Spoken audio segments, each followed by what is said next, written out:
So the NOAA G4 is here in Portland this season to conduct sampling on atmospheric rivers and associated dynamical features over the Pacific, which is an extremely data sparse area.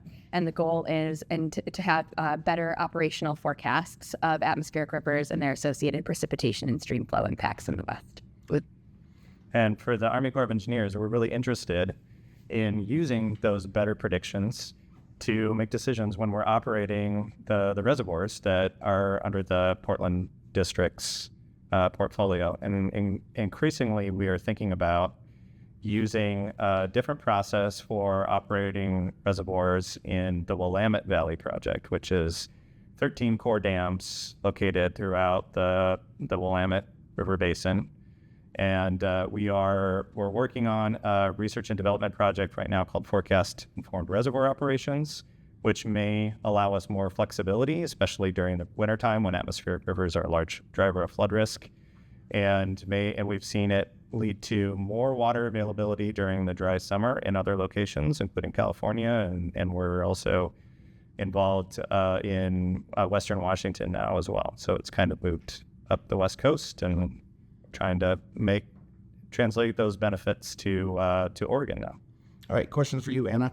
Atmospheric rivers, obviously, it's an area that you guys have really kind of honed in on and are studying. Talk about what they are in layman's terms. What are the benefits of having an atmospheric river aimed towards you?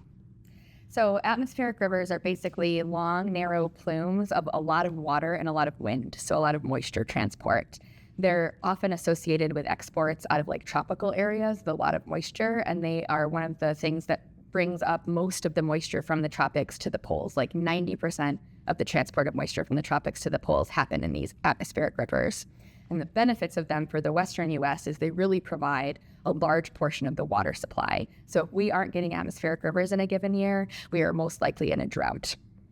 All right, and for the Army Corps of Engineers, obviously you guys are trying to store that water because we need it for summer, we need it for fish, agriculture, a whole number of uses. Why are ARs important for you guys to understand? Yeah, we know from studies that have been done both within the Corps and then also from people at Scripps Institution of Oceanography, where Anna's from, that atmospheric rivers in Western Oregon are the #1 cause of floods.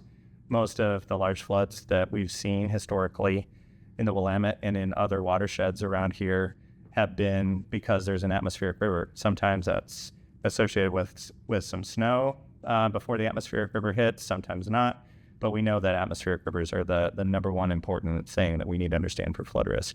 And any flexibility that we enable by changing some of our operational rules will have to make sure that we're not doing anything that would raise that flood risk. So understanding the atmospheric river forecasts is critically important.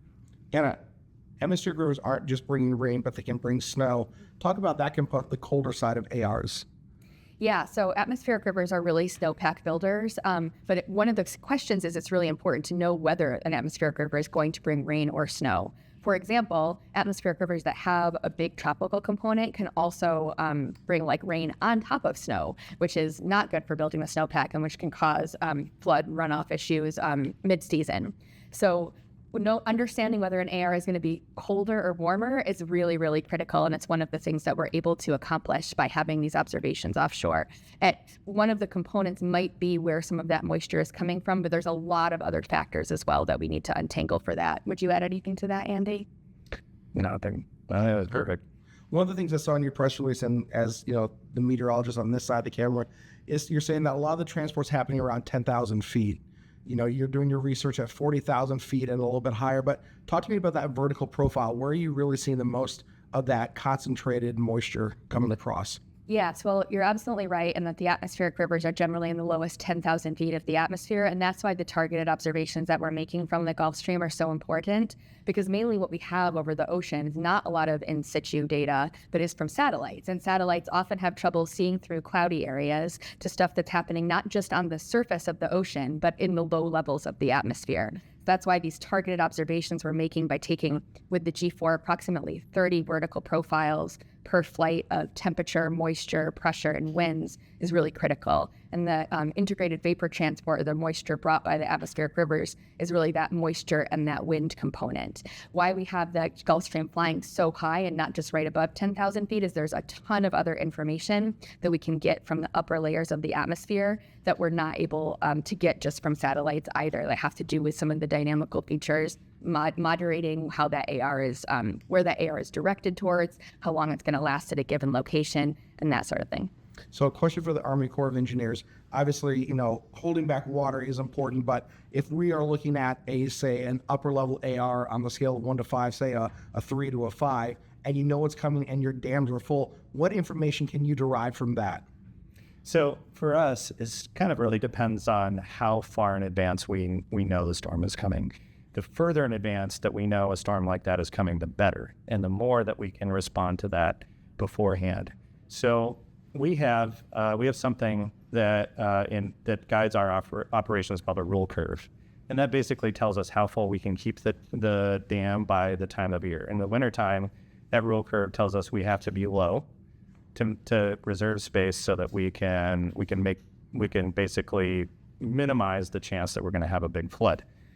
If we do see an atmospheric river coming in a forecast that's made better by Atmospheric River Reconnaissance, or the G4, then we can start to, if we need to, we can start to even go a little bit lower than that. If we have a lot of confidence that that storm's going to come, we're going to get that water back. Maybe we even need more of that space to avoid a big flood, we can do that. Or if we know that, well, there's an atmospheric river coming, but this particular atmospheric river is not going to hit the headwaters above the dam directly, it's going to go somewhere else, or maybe it's not going to provide as much rain as a typical atmospheric river, then we can go the other way. We can maybe ride a little bit above that existing rule curve. That's the concept of forecast-informed reservoir operations. And we do have to do a lot of careful study to be able to get to that point, but that's why we're really glad for this partnership. How important is it to have that information now? Because obviously this is a new thing that you guys are doing, but where have you seen the benefit of already kind of using this data? Yeah, so we have seen a lot of developments, mostly from NOAA and academic partners in those forecasts the last several years. The Corps of Engineers doesn't do much of the weather forecasting ourselves, but we do tend to really look at what is being developed in that community, and then try to put that into our models that help us understand if we release so much water or we don't release so much water for the reservoir, what is the outcome going to be? And so every time we get something new, a new development in the weather forecasting world, we try to look at that and try to look at, all right, are we going to be looking at more floods, less floods if we use that for our operations? So it's been really an iterative process where we're working closely with the academic partners and with NOAA to understand exactly what the state of the art is for weather forecasting, and then evaluating our operations using our engineering processes. All right, and for Anna, for you, obviously your AR scale 1 to 5 is a relatively new thing within the last 5 to 7 years. Talk to me about the development of that and why you guys made the decision to start now rating ARs. Yeah, so the development of the AR scale was really to provide extra situational awareness when an atmospheric river is coming, and largely because they are sometimes just beneficial. Like, we need them. Every time there is an atmospheric river in the forecast, it doesn't mean batten down the hatches, evacuate, do all this kind of stuff.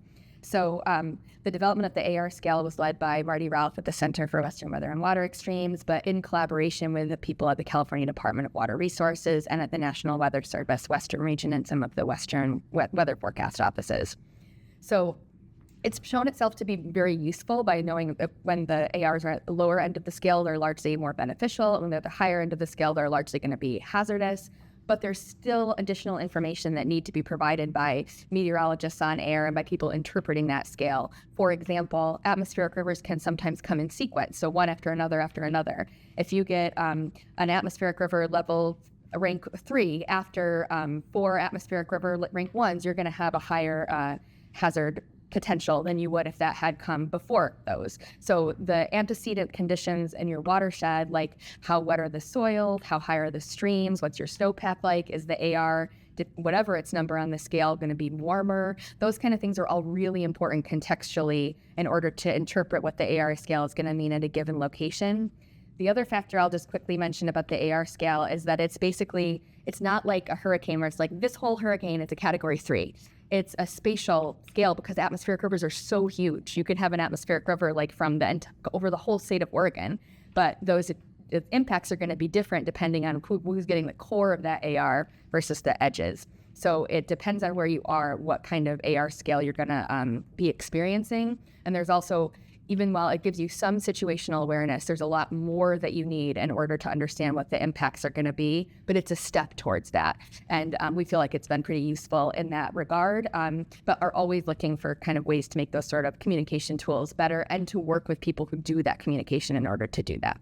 Are you seeing any higher links between higher end ARs with a more subtropical connection versus ones that say might be a little bit higher latitude, ones that are generally moving the more east-west versus the ones that elongate to the north-south?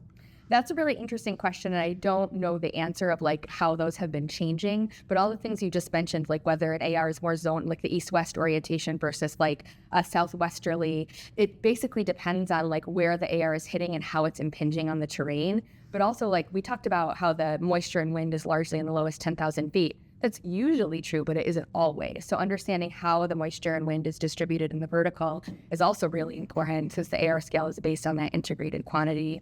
The other thing you mentioned about like the moisture piece, because another thing is there's been a lot of work done on whether ARs are wet versus whether they're more windy and how those change the impacts. So those are all really good additional factors that play into what an AR is going to look like in terms of impacts at a given location. As far as changing, though, I'm not sure I can speak to that. I apologize. Is there anything that you can tease us with what you found in terms of wet versus windy? Well, similar to what you said, there's some kind of things that are a little bit intuitive, which is like if you get a lot of moisture from the tropics versus like one that's more a filament off of like an extratropical cyclone in the northern part of the North Pacific, that wetter AR will often bring, if it's distributed right in the vertical and oriented right at mountains, those can really be these like super soaker fire hoses of atmospheric rivers. Do you want to add anything to that? Well, I wanted to add that we did have one locally back in December, right? In mid-December, we had this event where, most of the people in Portland area are going to remember we had real near record flooding on the Clackamas River. A lot of damage from that. We had some flooding in other areas in the Willamette Valley that hadn't flooded in several years. And that was one of those classic, like Pineapple Express type atmospheric rivers where we really saw this well-defined moisture plume come out of the tropics really near Hawaii and elongate, develop, and it just happened to hit us kind of like directly in Northwest Oregon. And just, my experience from managing dams in that was an event where the rain came on really intensely, didn't necessarily last that long. And we saw a lot of response in areas that we don't typically see, like the lower elevations. We saw these lower elevation creeks rise really fast, and a lot of flooding that was below our dams. In fact, so that was interesting, and we're kind of looking back at that event to study it and see if we can learn anything about how it would be different than some of the other types of atmospheric rivers. But yeah, really cool research topic. I don't have a lot more insight beyond that at this time. I have one additional thing I thought if you're interested, which is there was a paper out of our group that was led by Hamish Prince that showed that basically like the longer an atmospheric river travels, which gives it more time to pick up all that moisture and stuff across the ocean, so also is a pretty intuitive result, those often end up being the ones that are much more damaging on the West Coast. And I can point you to that afterwards if you're interested. That's really great. Awesome, guys. I really appreciate it. Thank you so much. Thank you. Absolutely. Yeah.